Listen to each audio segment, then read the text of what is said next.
It was late in his life, when the noise of Hollywood had finally faded, that the contradictions around Clint Eastwood became impossible to ignore. To the public, he was still the quiet hero, the man who spoke softly and carried unshakable authority. But behind that image was a colder truth.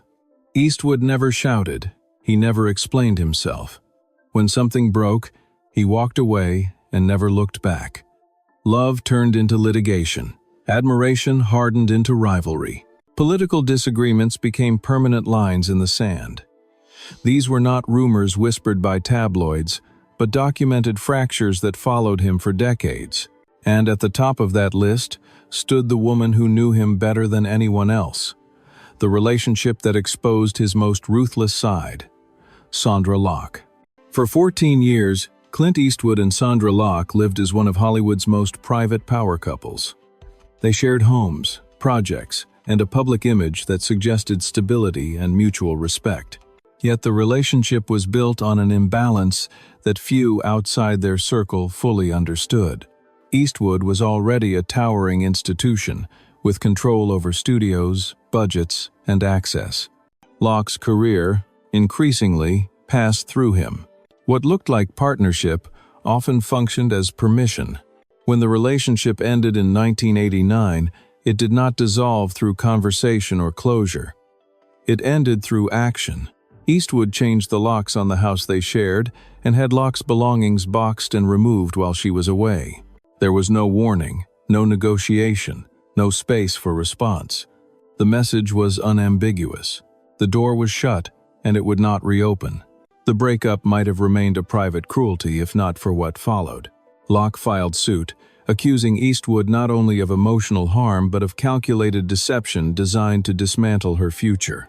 At the center of the case was a settlement that appeared, on paper, to secure her directing opportunities at Warner Brothers. Publicly, it looked like a fair compromise. A quiet resolution between two powerful figures. Privately, Locke alleged, it was something else entirely. She claimed Eastwood had secretly paid the studio to guarantee that she would never be hired, transforming the agreement into a mechanism of silence rather than support. The allegation cut deep because it reframed Eastwood's discipline as strategy. This was not anger in the heat of separation. It was premeditation. Court filings exposed a side of Hollywood that thrived on deniability. Money moved discreetly. Promises existed without intention. The power dynamic became the story. Locke argued that the settlement functioned as a muzzle, preventing her from speaking while ensuring professional isolation. The case dragged a revered figure into an uncomfortable spotlight. Eastwood denied wrongdoing, maintaining that he had acted within legal bounds. Yet the evidence revealed a chilling truth. Legality and fairness were not the same thing. The eventual settlement required Eastwood to pay a substantial sum, an acknowledgement not of guilt, but of risk. For Locke, the outcome was hollow. The years lost to litigation could not be recovered, and her career never regained momentum. Opportunities vanished. Invitations stopped coming. The industry, ever cautious, chose distance. What made the episode especially devastating was its finality. There was no reconciliation, no public regret, no attempt to soften the damage. Eastwood did not explain himself. He did not defend his character beyond formal statements. He moved on. That silence, for many longtime admirers, redefined his legend. The stoic hero was no longer merely reserved. He was capable of erasing someone from his life with precision and patience.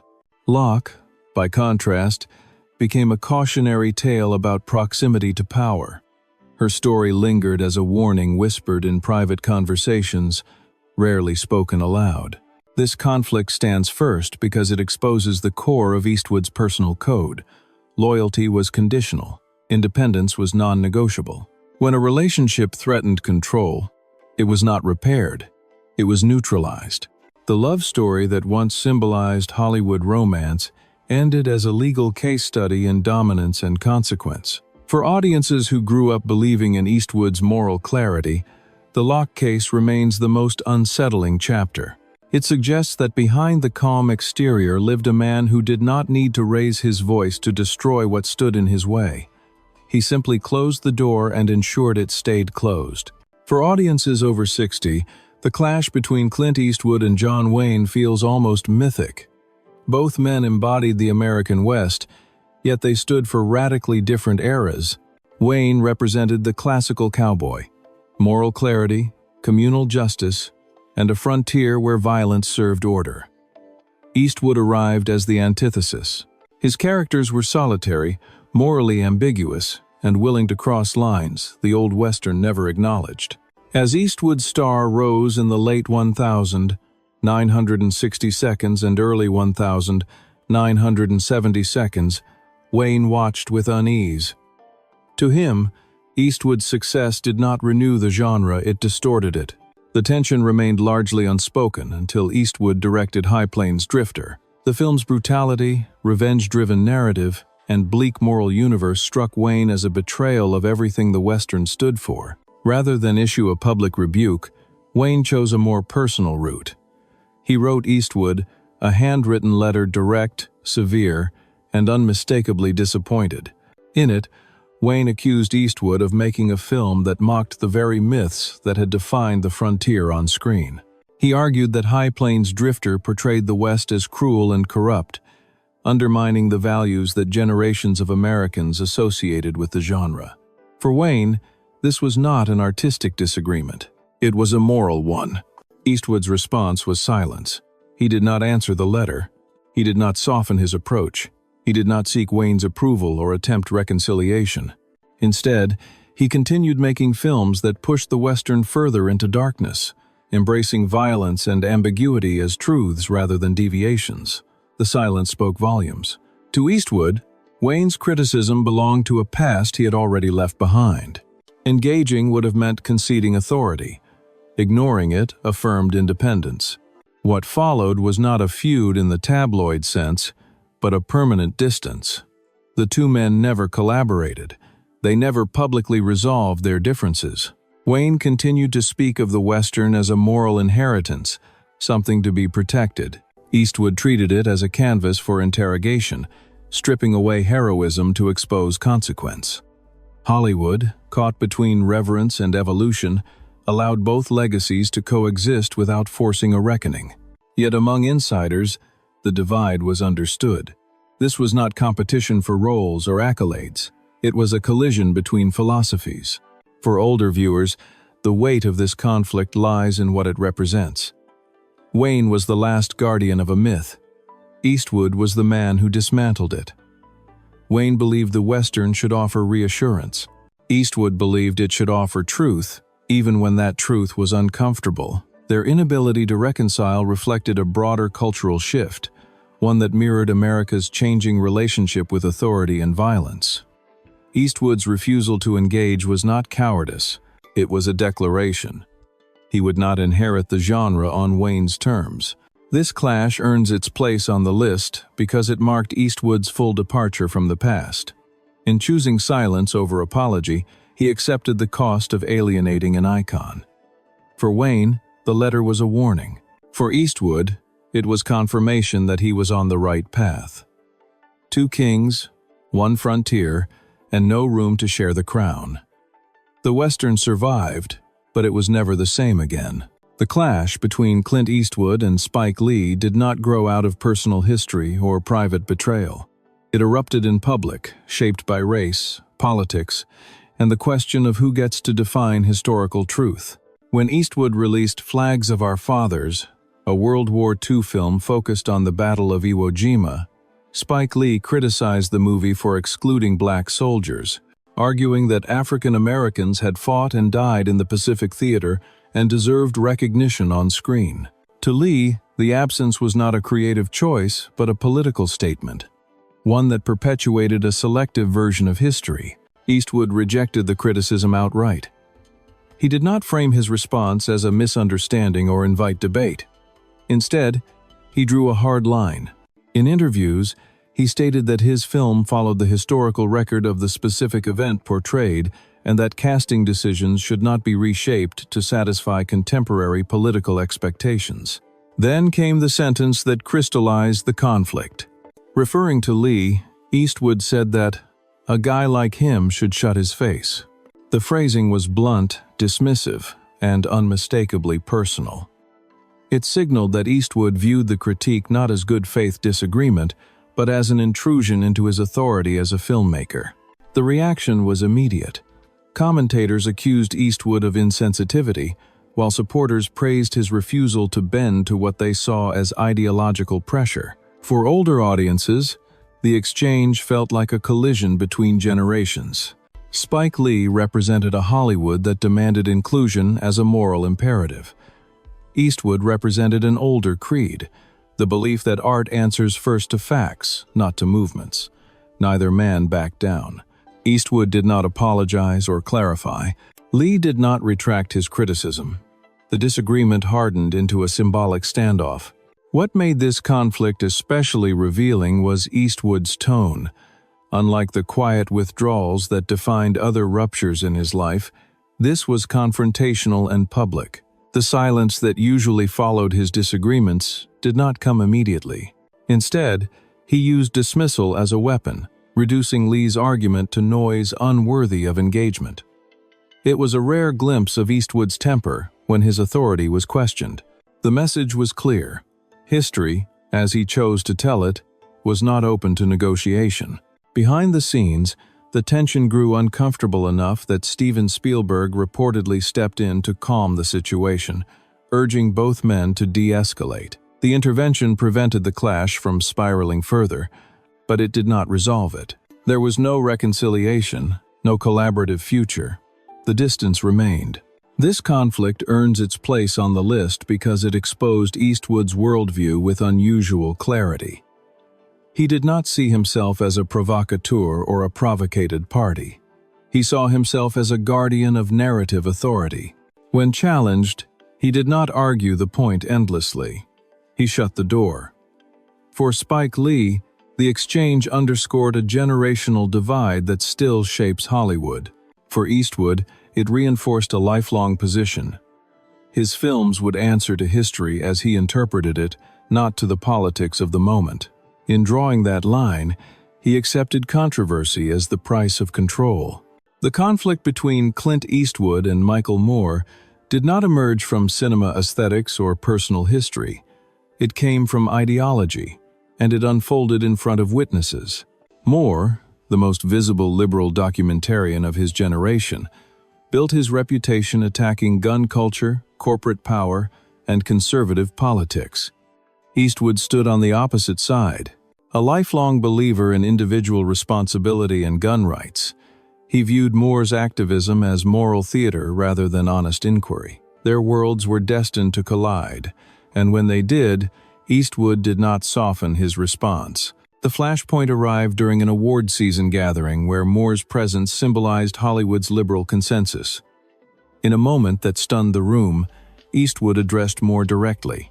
He warned that if Moore ever showed up at his home with a camera, he would be shot.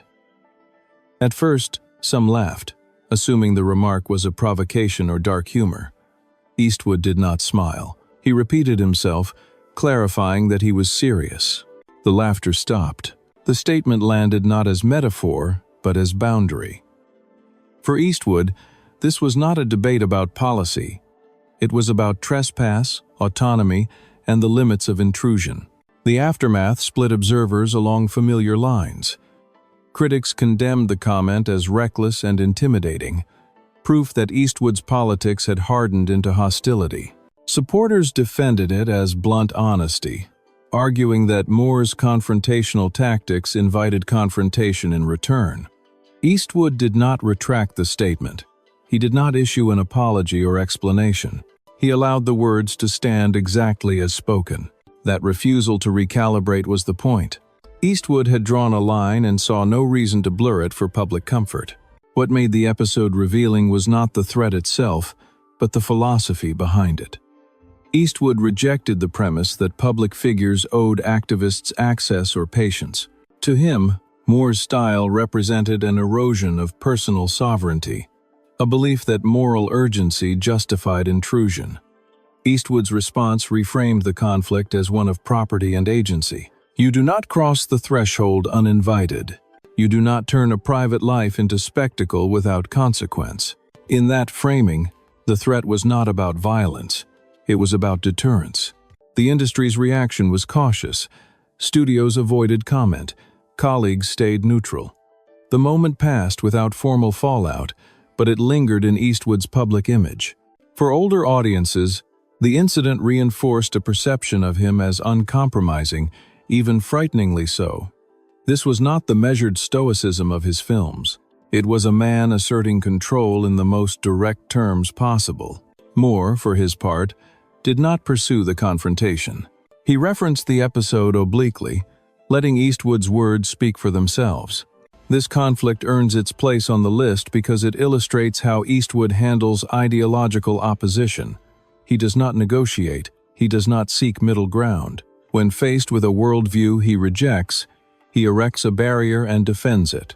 The episode with Michael Moore distilled decades of political identity into a single sentence that could not be misunderstood. For Eastwood, the cost of clarity was controversy.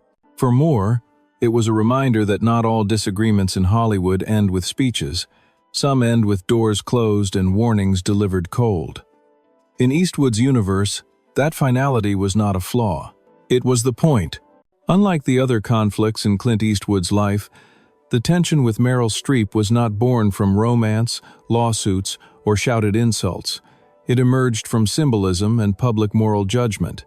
For decades, Eastwood and Streep represented two pillars of Hollywood excellence. Both were respected across generations, both carried immense cultural authority, and neither needed controversy to command attention. Yet politics drew a quiet but unmistakable line between them. The moment that crystallized this divide came in January 2017, during Meryl Streep's Golden Globe acceptance speech. Without naming Eastwood directly, she invoked his infamous 2012 Republican National Convention appearance, the empty chair monologue, and used it as a symbol of what she described as cruelty and irresponsibility in public discourse. The implication was clear. Eastwood had become shorthand for a Hollywood that enabled political harm through silence or complicity. For Eastwood, the speech was not an abstract critique. It was a public reframing of his identity by someone whose voice carried moral weight. He did not respond with outrage. He did not demand an apology. Instead, he issued a single, carefully measured line. Everyone is entitled to their opinion. The statement sounded neutral, almost polite, but those who understood Eastwood recognized it as closure. There would be no dialogue, no clarification, no attempt to reconcile positions. The distance was set. In Eastwood's world, public moral instruction was a form of intrusion. Once delivered, it changed the relationship permanently. What made this rupture resonate with older audiences was its restraint. There was no courtroom drama, no tabloid spectacle, just two legends drifting into separate moral universes. Streep continued to embody Hollywood's liberal conscience, speaking openly about politics and responsibility. Eastwood retreated further into silence, reinforcing his belief that conviction does not require performance. The absence of collaboration in the years that followed spoke louder than any statement. Mutual respect remained in theory, but proximity vanished in practice. This conflict earns its place on the list because it captures Eastwood's late-life posture toward Hollywood itself. He no longer argued, he no longer defended, he simply withdrew. In doing so, he transformed silence into a boundary. For Streep, the speech was an act of conscience. For Eastwood, it was a signal that the shared cultural ground had eroded. Neither appeared to regret the outcome. The separation was clean, unemotional, and final. With this final rupture, the pattern becomes unmistakable. Clint Eastwood does not explode. He does not negotiate endlessly. When confronted by lovers, legends, activists, or moral authorities, he closes ranks and steps away. The people left outside rarely return, and that may be the most revealing truth about the man behind the myth. His greatest weapon was never anger. It was distance. When the life of Clint Eastwood is viewed without the filter of myth, a consistent pattern emerges. Every major rupture followed the same logic. He did not argue to win people back. He did not apologize to restore harmony. He withdrew, decisively and without sentiment. Lovers became litigants. Fellow icons became strangers. Political opponents became lines that could not be crossed. What united these conflicts was not anger, but control. Eastwood believed authority, once challenged, must be reclaimed or abandoned entirely. There was no middle ground. For audiences who grew up admiring his restraint on screen, this reality is unsettling. The quiet hero was not gentle. He was disciplined, and discipline, when stripped of empathy, can look indistinguishable from cruelty. Unlike many Hollywood legends, Eastwood never sought absolution in old age. He wrote no confessional memoir to soften the past.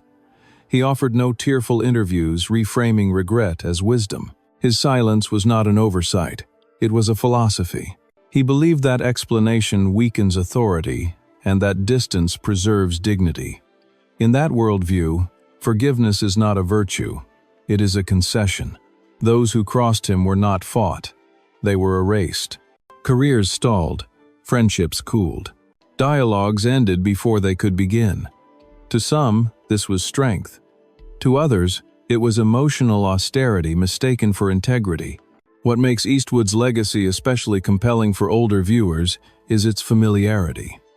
He embodied an era where men were taught to endure rather than explain, to act rather than process. His conflicts reflect that code in its purest form. When love ended, it ended absolutely. When disagreement surfaced, it became permanent separation. There was no language for repair, only for exit. This approach built an unassailable image of self-sufficiency, but it came at a cost. The circle around him narrowed. The bridges behind him burned quietly, without smoke. As history reassesses Clint Eastwood, the question is no longer whether he was great. That is settled. The question is whether greatness requires distance, and whether silence, wielded long enough, becomes a form of power that leaves no room for reconciliation. Eastwood never answered that question. He lived it, and in doing so, he left behind a legacy defined not only by the films he made, but by the people he chose never to face again.